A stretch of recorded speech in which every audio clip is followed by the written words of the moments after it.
Welcome to episode 16 of the Mile 62 podcast. I'm your host, Richard Elkins, coming to you from Austin, Texas. We cover all things ultra running in the southern United States. I got an exciting podcast today.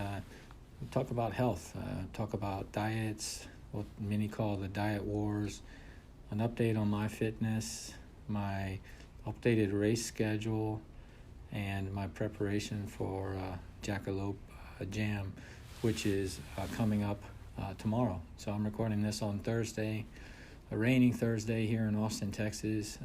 Heading out tomorrow to set up my base camp tent and get ready for my 48-hour race, ruck race, 20-pound ruck.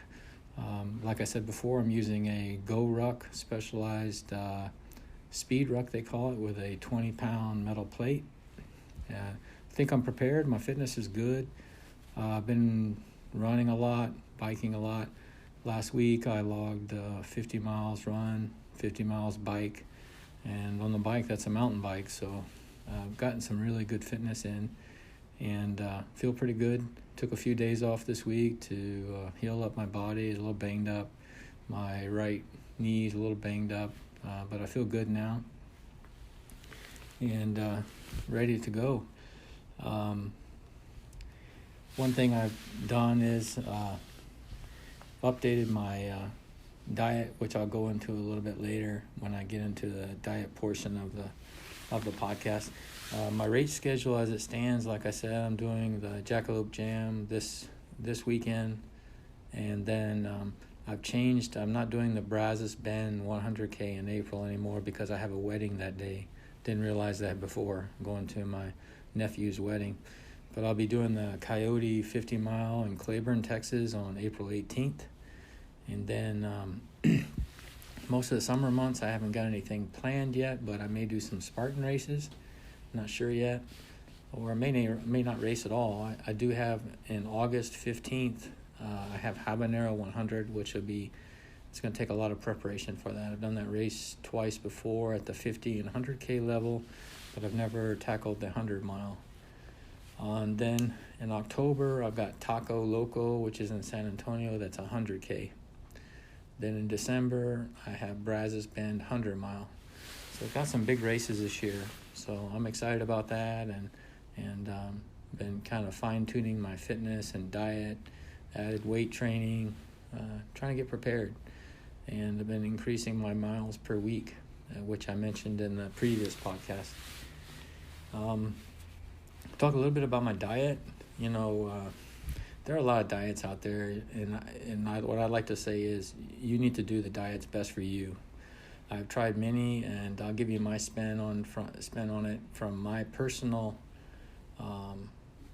history using the different diets and what I feel works for me. I mean, I've tried paleo, I've tried ketosis, intermittent fasting, combination of all of the above, and I was primarily vegetarian for probably the last 2 months, probably 95% vegetarian, and I just don't have the energy levels as I did before. And I know there are a lot of pros out there that are 100% vegetarian, and it works for them, but I've been changing it up a little bit. Instead of getting my protein from soy and plants, I've been adding more beef and also supplements, trying to get my protein up to where it needs to be, and I feel a lot better.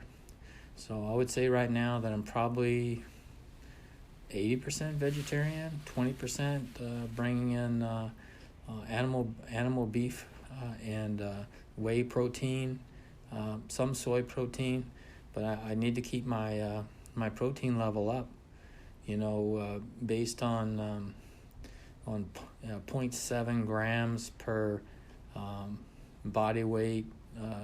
Use that formula. I really need to be taking in about 130 grams of protein a day, and that's pretty challenging from a vegetarian diet. I know a lot of people do it, just really difficult for me. And I feel that a lot of soy soy protein kind of messes up my system. Get kind of clogged up, lack of a better word. And anyways, I've found, I think, the diet that works best for me. And, so what I'm trying to say is I'm not against being 100% vegetarian. It just wasn't working for me, so I fine-tuned it a little bit. So that's my main point. Do the diet that's best for you. And all of the diets will agree that any of the diets that I mentioned before are better than a bad diet. A bad diet is eating junk food, going to fast food restaurants all the time. So when you change to vegetarian or change to keto or paleo or carnivore, any of those diets are going to be better than eating bad food.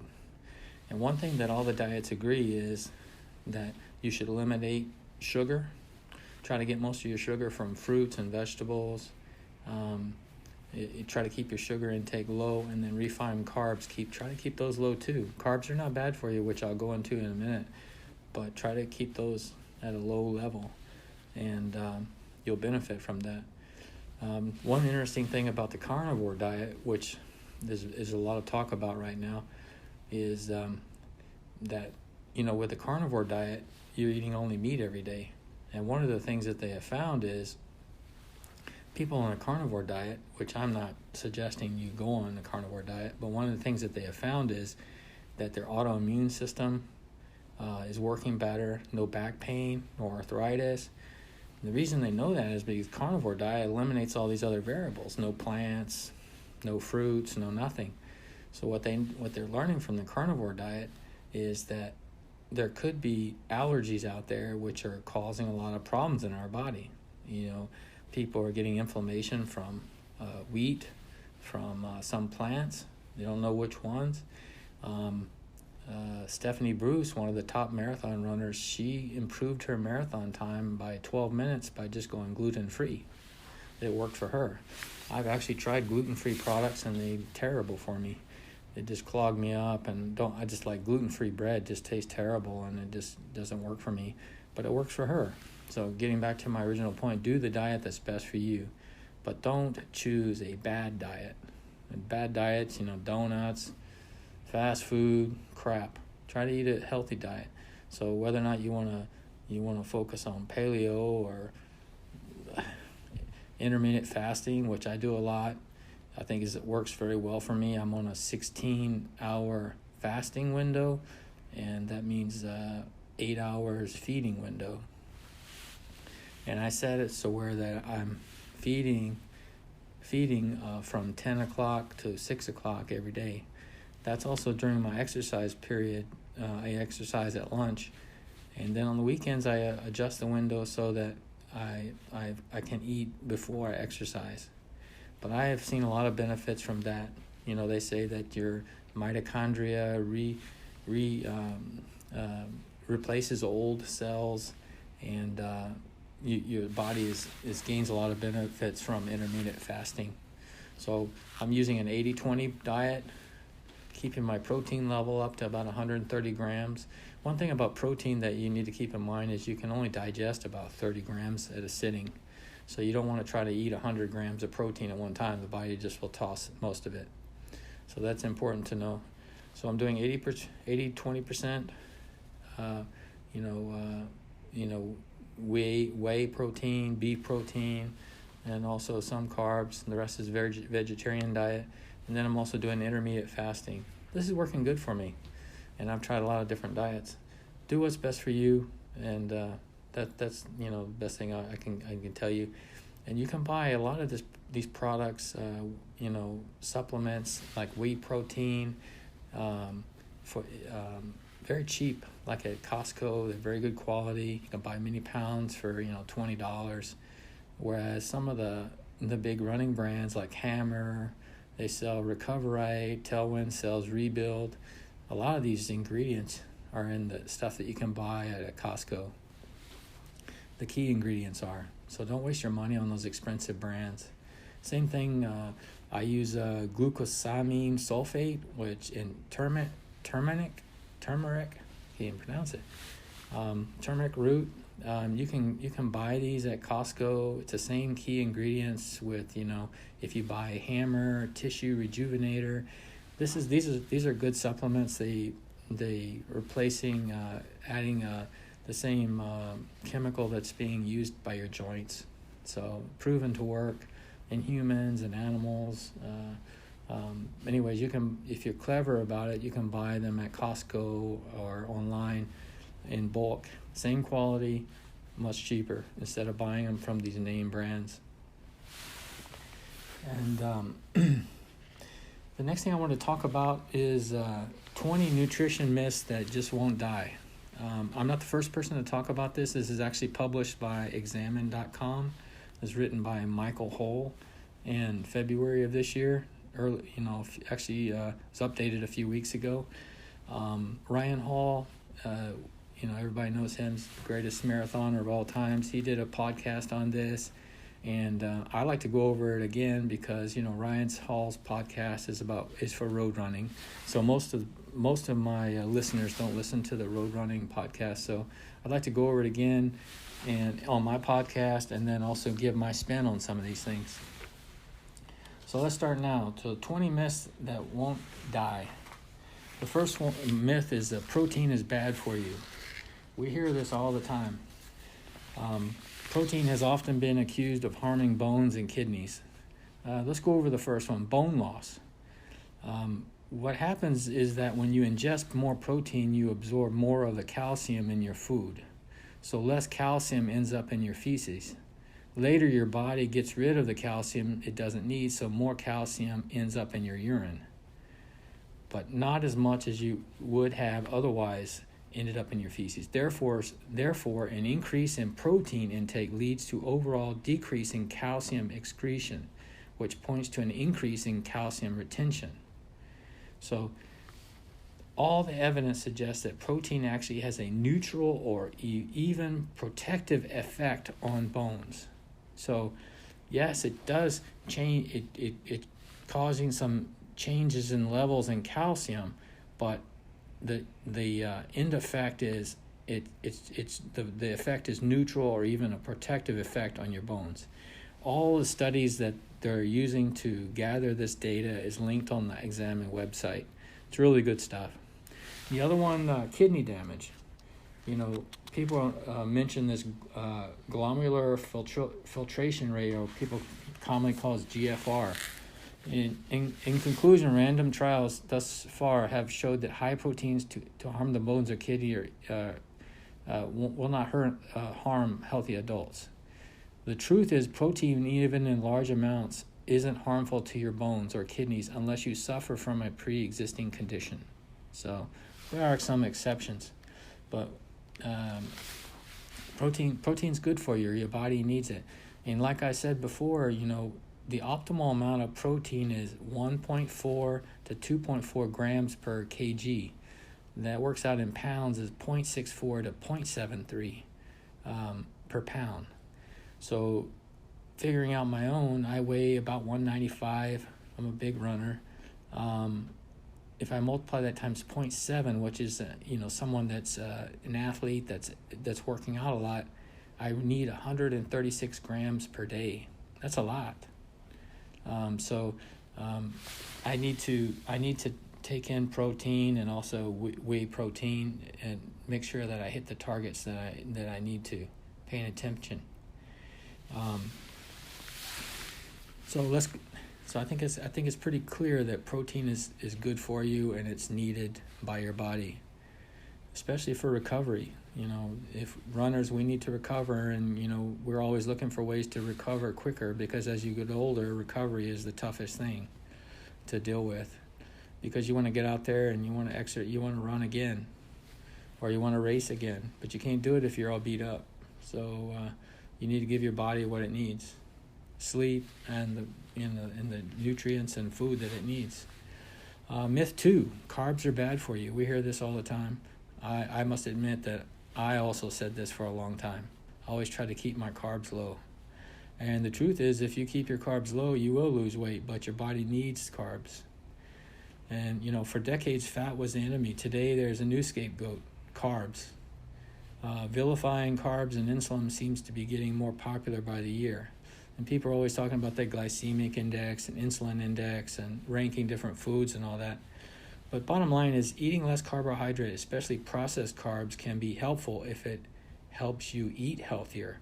But if your cutting carbs makes you eat worse or feel worse, or if you can't stick with a diet, you should consider other options. If you wish to lose weight, what matters is not only to replace fat by carbs or carbs by fat, but in the most days on a calorie deficit. That's the key there. I might also mention that we were always told to eat small meals during the day. They now know, the scientists all say that's bullshit now. What matters is how many calories you eat in a day. So you need to end the day on a calorie deficit if you want to lose weight. So the truth is, as long as you don't overindulge, there's nothing inherently harmful about carbohydrates.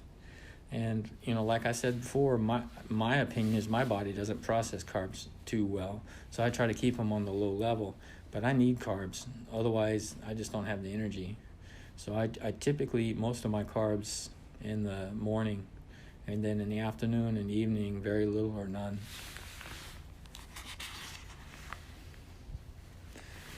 Myth 3, fats are bad for you. Eat fat, gain fat, right? That's always what people have said for many years. But we now know that fats are needed by the body. Shunning all fat from your diet can be dangerous, especially since your body needs to consume at least some omega-3 and omega-6 fatty acids. And at the end of the day, trans fat is the only kind of fat that has been shown to be categorically detrimental to health.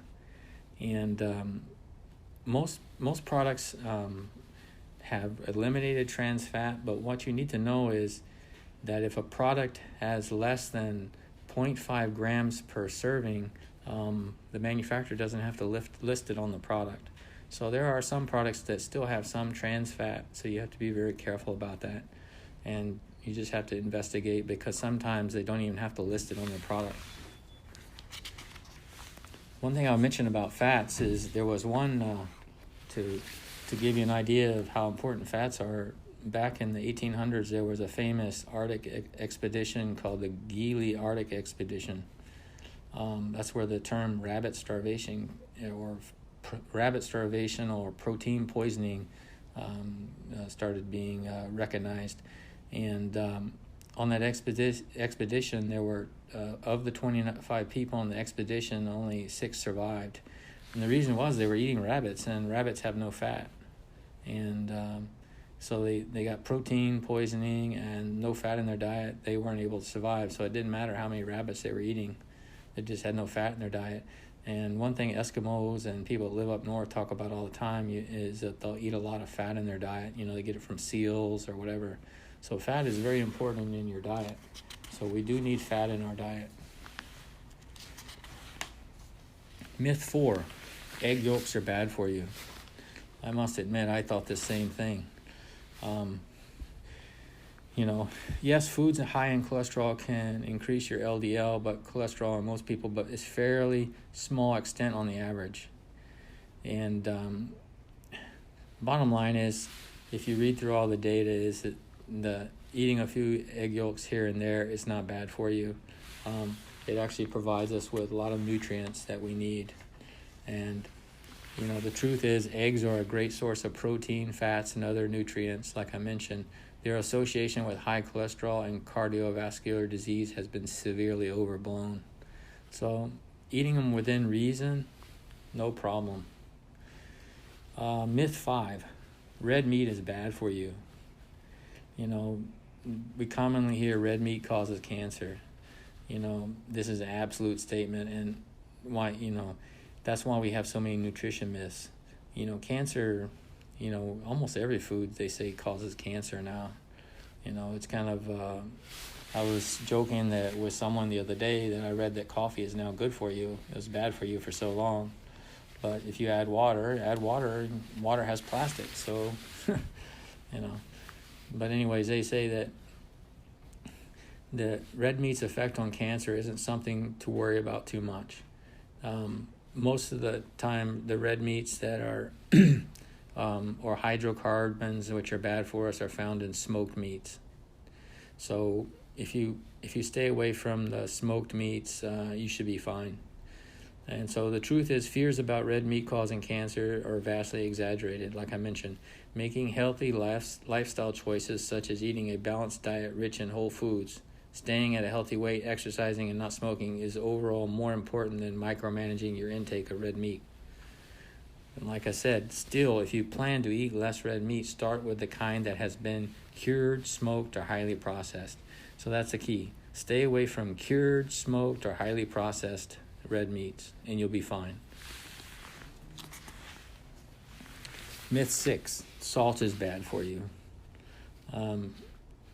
We've all known that too much salt is not good for us, but we need salt. And as runners, we take salt tablets during ultra marathons. So we know that if we don't have enough salt, we will bonk and fall completely to pieces. So we need to have that balance of enough salt in our system, because our system needs salt.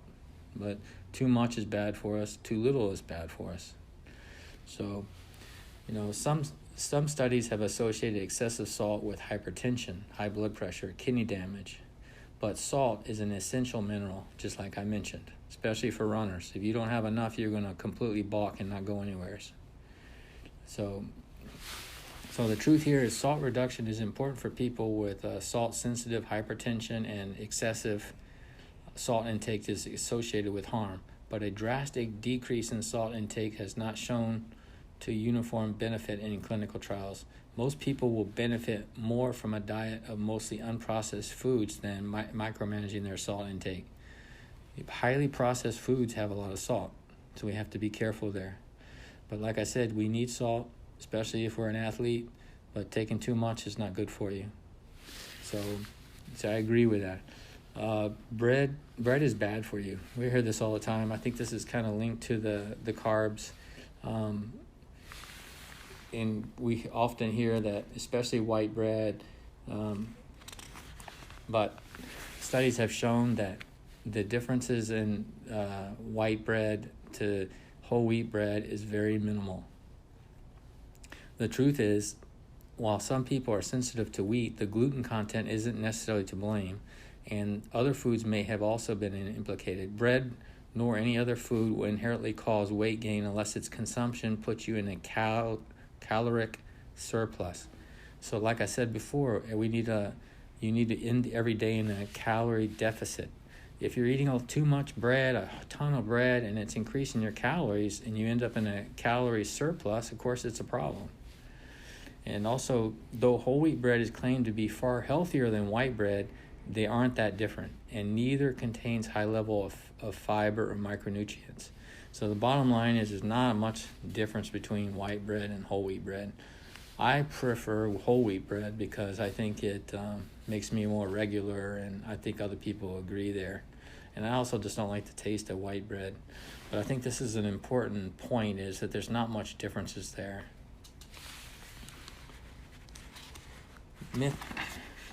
Myth 8, HFCS, high fructose corn syrup, is worse than sugar.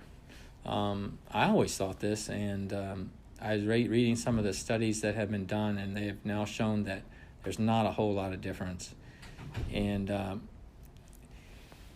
early evidence led to belief that fructose could cause fatty liver disease as well as insulin resistance and obesity.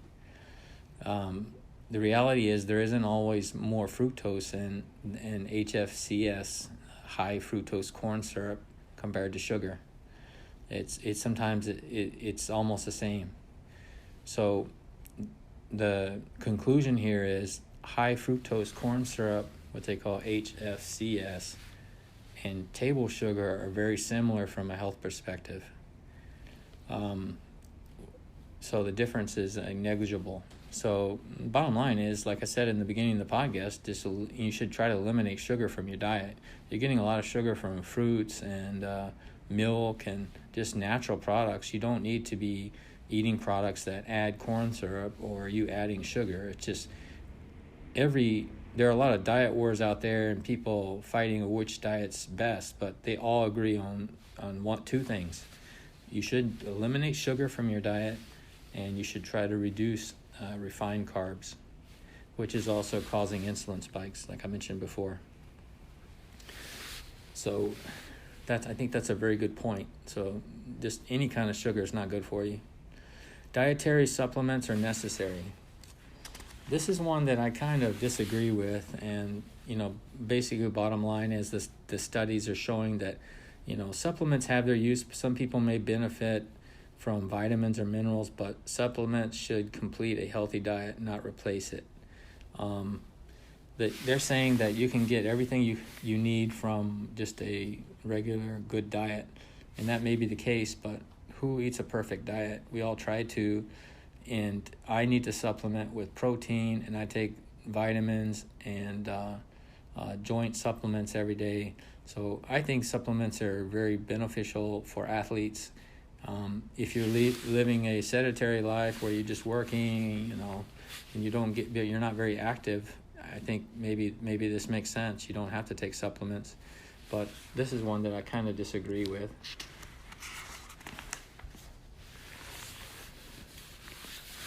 Myth 10, food nutrients are better than supplement nutrients.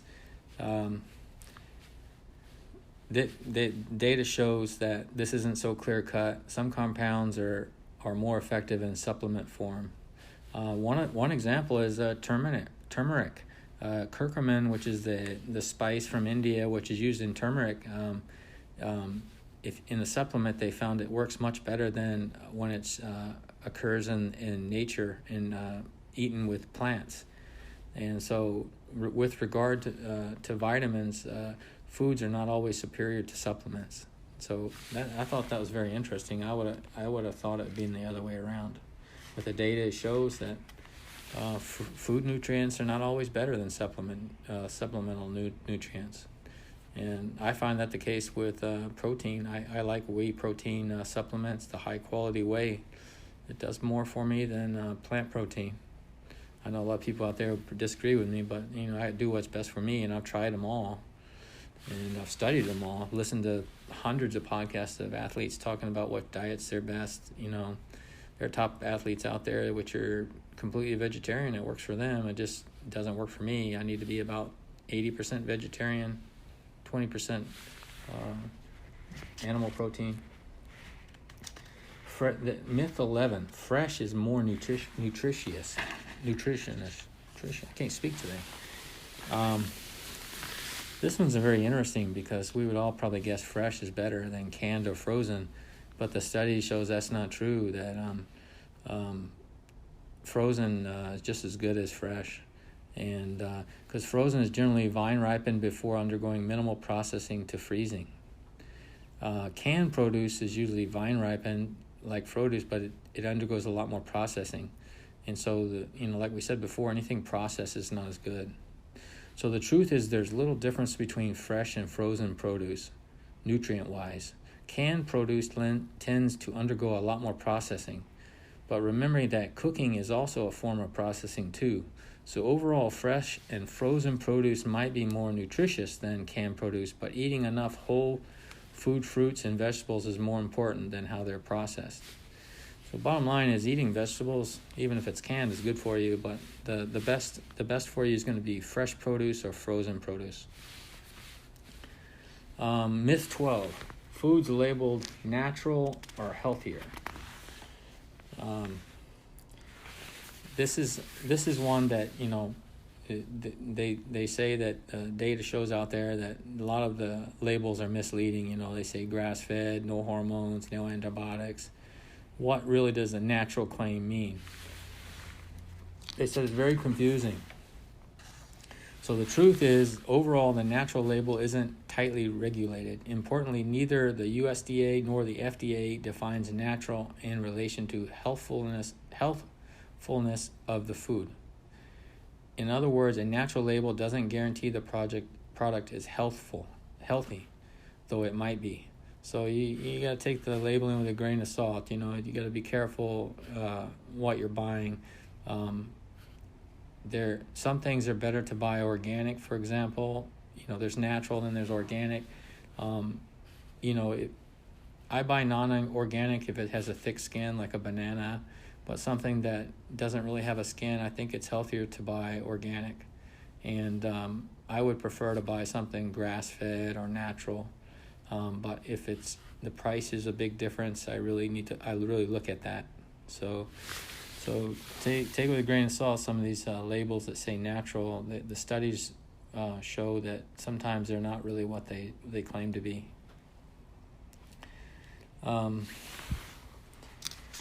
Myth 13, you should only eat clean. This statement is not so much a myth as a jumble of misconceptions. First of all, people seldom agree on what clean eating is. For some, it means shunning specific foods for religious or ethical reasons, animal products, for example. And for others, it means eating only fresh, raw, natural, organic foods. And then others, it means no pesticides. So, when someone says eat clean, you need to ask them, what do you really mean? Because sometimes the people consider that just as a vegetarian, or does it really mean clean foods? Like when I lived in Asia, that really means clean foods. So the term clean is just like natural. It's misused a lot. Clean eating is tough to define, and as gurus don't even agree on which foods are clean and which are not. So stick to the basics. Favor whole foods, but don't feel like any small amount of processed foods will kill you. Eat organic if you wish and can afford it. And peel or wash all your vegetables and fruit. So like I said, if the things you're buying have a thick skin, I think they're pretty safe to buy non-organic. That's my opinion. Myth 14, you should detox regularly. Detox diets are the ultimate manifestation of the clean eating obsession. So there are a lot of diets out there, especially plant-based juices and stuff to detox. And I kind of detox myself with intermittent fasting is my way of doing it. So there are some benefits to it, but the truth is focus on sustainable health habits such as eating nutritious foods, ample protein, leafy greens, and foods chock full of vitamins and minerals that are not just tastier than any detox diet has to offer. They're also way better for you and your liver. A detox diet might make you feel better, but that's usually because of the increased whole food intake, not because of any detoxification is taking place. So they kind of beat up on the detox diet, but I personally think there are some benefits to that. And juicing, a lot of people have had success with that, and also intermittent fasting.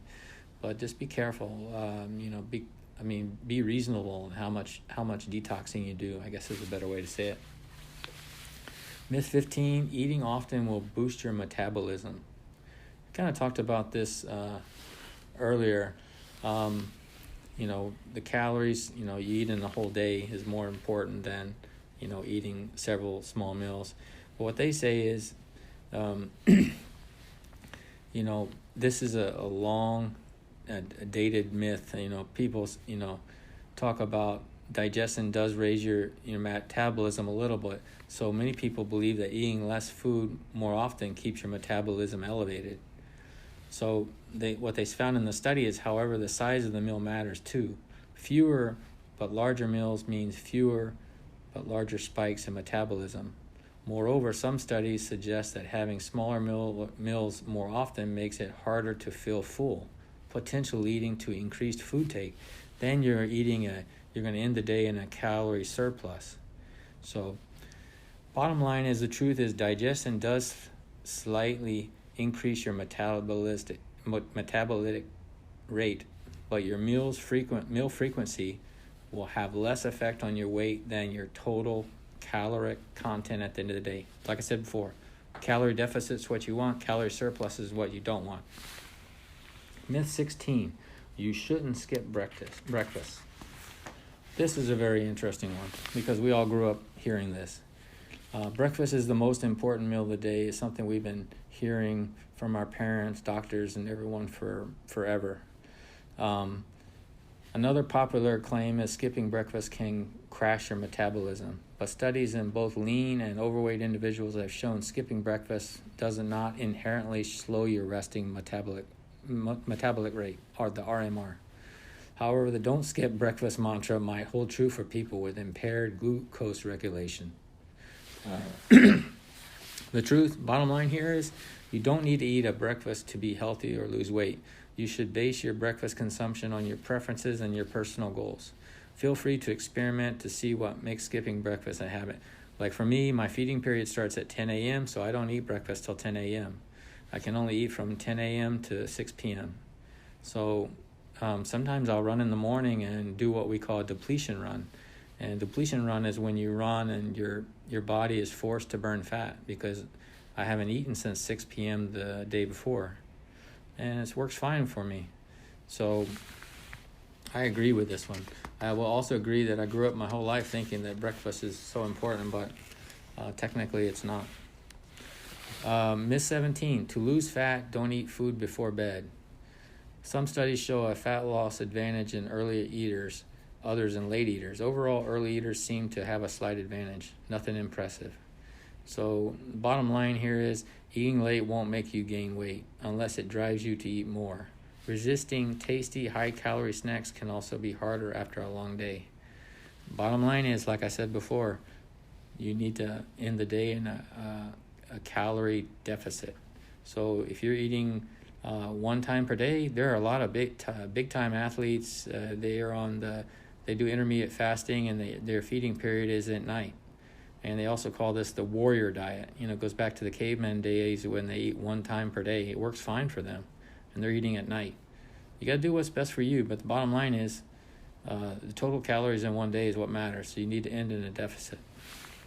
Myth 18, to lose fat, do cardio on an empty stomach. This is kind of a depletion, like a depletion run. The truth here is that there's very little difference between cardio and the fed or fasted state with regards to fat loss. And, some people feel better doing it this way. And running is still a little bit different than other sports. In triathlon, they do the same thing called depletion runs or depletion bikes. You're trying to teach your body to burn more fat, so that when you're in the very long runs, ultra events or Ironman triathlons, that your body starts burning more fat. But the truth is, there's not much difference between a fed and fasted state in regards to fat loss or muscle preservation. The data shows that. Myth 19, you need protein right after your workout. This is one that I always thought you need. I know you need some calories, but when you exercise, you do damage your muscles, which your body then needs to repair, often making them more resilient, bigger in the process.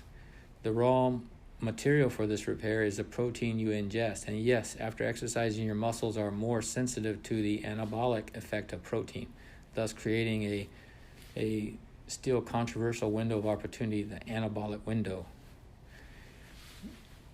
You need protein right after your workout, but may not be a myth so much as an exaggeration. What matters is your daily protein intake. Like I said, there's a formula. Mine's about 130 grams per day. So yeah, it's beneficial to take some protein after your workout, but what that's kind of been overstated. What's most important is your total protein taken in during the day. So that one is true, but is overstated. So let's focus on the whole daily intake of protein, not just taking protein in after a workout with a protein bar, which sometimes has a lot of sugar. Myth 20, the last one, creatine will increase your testosterone but cause hair loss and kidney damage. Let's take the first one, testosterone increase. Creatine helps you exercise harder by making it easier for your cells to regenerate adenosine ATP, which is a source of energy. Long words there, but ATP, everybody knows ATP. To this day, there's still not strong evidence that creatine can raise testosterone levels. Hair loss. The idea that creatine might increase hair loss stems from a single RCT. It was basically a small study that they have now proven to be incorrect. So And then same thing with the kidney damage is found to be false. There's a lot of studies that they link in on examine.com. So the conclusion here is the truth is, out of all the supplements out there, creatine is one of the most extensively researched. It's been around for a really long time. The vast majority of the evidence indicates that this supplement is safe for long-term use and is unlikely to harm your kidneys, cause hair loss, or increase your testosterone. So this is one that's been studied a lot, and everyone agrees that it does a lot of favorable things for athletes. So creatine is not bad for you.